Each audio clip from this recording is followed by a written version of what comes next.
This teaching series is titled Keys to Becoming God's Instrument of Impact. I believe this series will bless your life, sharpen your spiritual focus, and help you become a vessel God can depend on in these last days.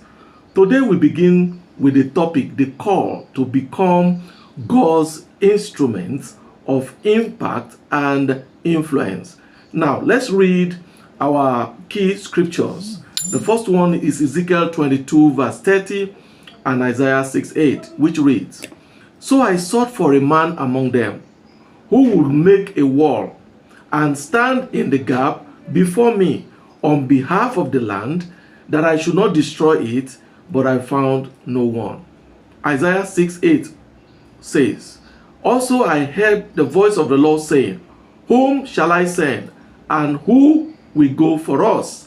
Then said I, Here am I, send me." That's Isaiah 6 verse 8. Listen, from the beginning of time, God has always walked through human vessels.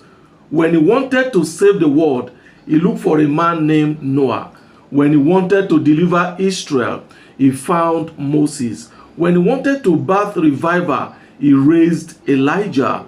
And in every generation, even today, God is still searching for a man or woman he can use. He's not necessarily looking for perfect people, but for available ones, willing vessels. People who will stand in the gap like Ezekiel said.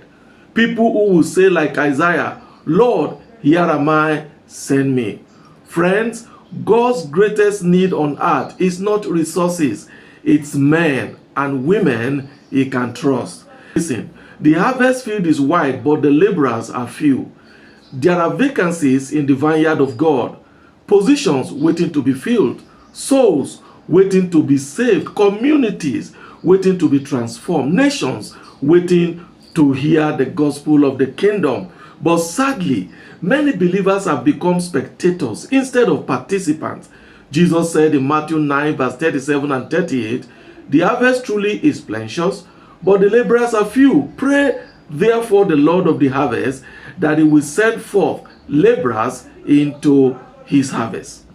God's work is waiting for men and women who will rise up with passion, purity, and purpose. We need social media evangelists, teachers, counselors, and so on. We are commanded to go ye into all the world. The question is, will you be one of them? Will you answer when heaven calls, or will God have to look elsewhere? Call yourself